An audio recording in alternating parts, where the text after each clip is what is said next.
The extended nationwide lockdown has left employees in various sectors extremely anxious. Salary cuts, deferred appraisals. From the earlier estimations, the International Labour Organization in May estimated around 305 million jobs of loss due to the pandemic. So hey guys, India जो एक developing country है उसके सामने बहुत सारे challenges और problems हैं। उन मेजर प्रॉब्लम में से अनएम्प्लॉयमेंट एक प्रॉब्लम है, लेकिन कोरोना टाइम में ये प्रॉब्लम सिर्फ इंडिया की में नहीं पूरे दुनिया में एक सबसे मेजर प्रॉब्लम रही है, क्योंकि बहुत सारे लोगों की जॉब लॉस हुई है। बहुत सारे लोगों को अपने जॉब से हाथ धोना पड़ा था, जिसके कारण पूरी दुनिया में अनएम्प्लॉयमेंट बहुत तेज़ी से बढ़ी है। कोरोना पीरियड और उसके बाद लॉकडाउन पैंडेमिक के बाद बहुत सारे लोगों की जॉब लॉस हुई थी, जिसके कारण अनएम्प्लॉयमेंट बहुत तेज़ी से बढ़ी है। अगर हम इंडिया की करंट अनएम्प्लॉयमेंट रेट की बात करें तो वो 7.4%। अगर हम पूरी दुनिया की अनएम्प्लॉयमेंट रेट की बात करें तो वो 6.3% है। ये सिर्फ इंडिया में ही एक मेजर प्रॉब्लम नहीं रही है, सारे ईस्टर्न कंट्री, वेस्टर्न कंट्री, सभी कंट्रीज में या सभी हिस्से में दुनिया के ये एक बहुत बड़ी प्रॉब्लम बन चुकी है।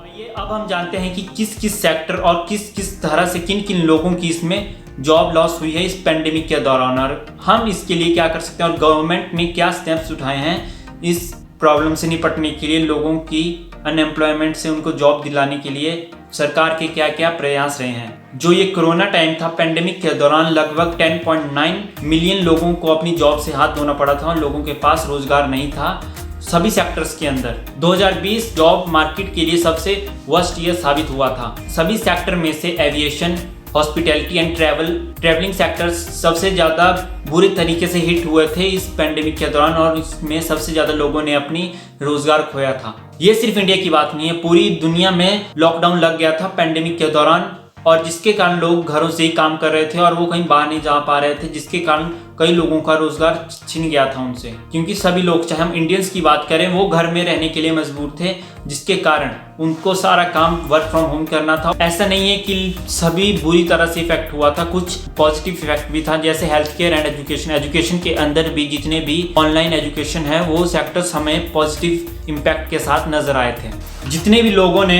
कोरोना पेंडेमिक के दौरान अपनी जॉब लॉस करी थी उनमें से एक बड़ा हिस्सा ट्रैवल एंड टूरिज्म इंडस्ट्री से बिलोंग करता था। लगभग 50 लाख 5 मिलियन लोगों ने travel and tourism industry sectors के अंदर अपनी जॉब लॉस करी थी। इसका सबसे मेजर कारण लॉकडाउन पीरियड था, लॉकडाउन था, क्योंकि लॉकडाउन के दौरान सब कुछ बंद पड़ा था, ना लोग इंटरनेशनली आ रहे थे और पूरी तरह से टूरिज्म सेक्टर ठप पड़ चुका था, जीरो पे आ चुका था ट्रैवल एंड टूरिज्म, क्योंकि लोगों को घर पे रहना पड़ रहा था, जिसके कारण वो ट्रैवल नहीं कर पा रहे थे। तो इसकी वजह से बहुत सारे लोग जो ट्रैवल एंड टूरिज्म सेक्टर से डायरेक्टली और इनडायरेक्टली जुड़े हुए थे, उन लोगों को अपनी जॉब से हाथ धोना पड़ा था। इसके बाद जो हमारी डायरेक्ट इंडस्ट्रीज हैं, जैसे रेस्टोरेंट एंड होटल इंडस्ट्री, उन पर भी इसका बुरी तरह से इफेक्ट पड़ा था, क्योंकि लोग रेस्टोरेंट एंड होटल के पास कोई भी कस्टमर नहीं आ पा रहे थे, जिसके कारण उनकी इनकम नहीं हो पा रही थी, कोई भी उनके पास रेवेन्यू सोर्सेज नहीं थे, और जिसके कारण रेवेन्यू सोर्सेज ना होने के कारण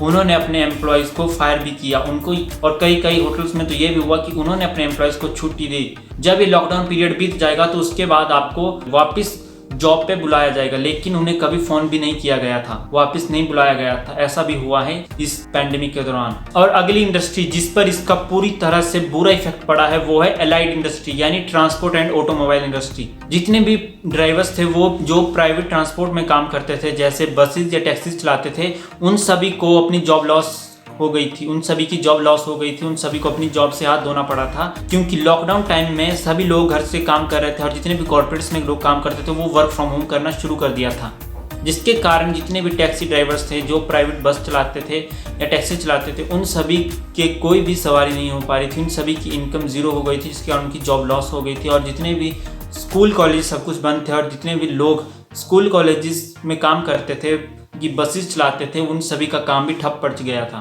गया था और उन सभी की भी जॉब लॉस हो गई थी। कोरोना टाइम में एक चीज़ ज़्यादा चली थी, वो थी ऑनलाइन, चाहे लर्निंग हो, ऑनलाइन शॉपिंग हो या ऑनलाइन सोशल मीडिया, सब कुछ ऑनलाइन हो गया था, जिसके कारण ऑनलाइन तो बढ़ा, लेकिन उसके कारण ऑफलाइन की धज्जियाँ उड़ गई थी, ऑफलाइन का बुरा हाल हो गया था। क्योंकि अगर हम बात करें जितने भी ऑफलाइन रिटेलर्स थे उन सभी की दुकानें बंद पड़ गई थी। कोई भी लोग उनके अंदर शॉपिंग करने के लिए, कुछ भी खरीदने के लिए नहीं आ पा रहा था, जिसके कारण तकरीबन 2 लाख रिटेल एम्प्लॉयज जो डिपार्टमेंटल स्टोर या हाई स्ट्रीट फैशन ब्रांड्स के अंदर काम करते थे, उन सभी को अपनी जॉब से हाथ धोना पड़ा था। वो सभी अनएम्प्लॉयड हो गए थे इसके कारण, क्योंकि लोग ऑनलाइन में तो शॉपिंग कर रहे थे लेकिन ऑफलाइन के अंदर कोई नहीं आ पा रहा था।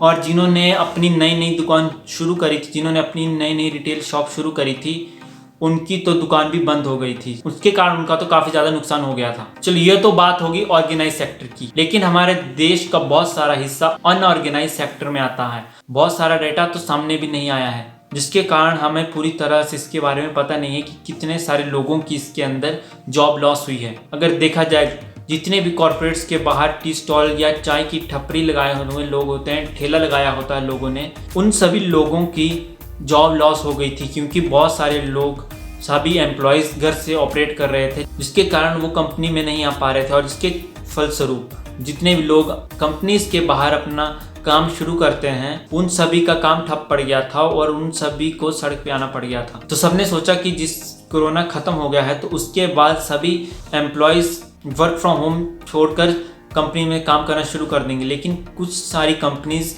ने वर्क फ्रॉम होम को कुछ टाइम के लिए बढ़ा दिया था और उनसे रेगुलर कर दिया था कुछ टाइम के लिए, क्योंकि उनको भी इससे फ़ायदा हो रहा था। जैसे उनके कुछ खर्चे कम हो गए थे इस वर्क फ्रॉम होम के चलते, क्योंकि जो उन्हें एम्प्लॉयज़ के लिए सुविधा देनी थी अब उन्हें उसे देने की ज़रूरत नहीं है, क्योंकि अभी सारे एम्प्लॉयज़ घर से काम कर रहे थे, जिसके कारण ये समस्या थोड़े और टाइम के लिए बढ़ गई थी। अब ऐसा नहीं है कि गवर्नमेंट इसके लिए कुछ नहीं कर रही है। गवर्नमेंट समय समय पर टाइम पे कोई ना कोई स्कीम लाती रहती है, जिससे वो इससे निपटने की कोशिश कर सके, क्योंकि ये प्रॉब्लम सिर्फ एक नेशन वाइड प्रॉब्लम नहीं है, ये एक वर्ल्ड वाइड प्रॉब्लम बन चुकी थी अनएम्प्लॉयमेंट। कोरोना टाइम के वक्त सरकारों ने अपने अपने तरीके से प्रयास किया था इस प्रॉब्लम से निपटने का। जिस तरह से आप समझ सकते हैं, सरकार मनरेगा योजना चलाती है ताकि गांव में रहने वाले लोगों को रोजगार दे सके, रोजगार गारंटी देती है, क्योंकि बहुत सारे ऐसे वर्कर्स भी थे जो कोरोना टाइम में माइग्रेट होकर शहर से गांव की तरफ चले गए थे, जिससे उनको भी इससे फायदा मिलेगा। कोरोना टाइम में सरकार ने बिजनेसेस के लिए टैक्स डिडक्शन भी करी थी ताकि वो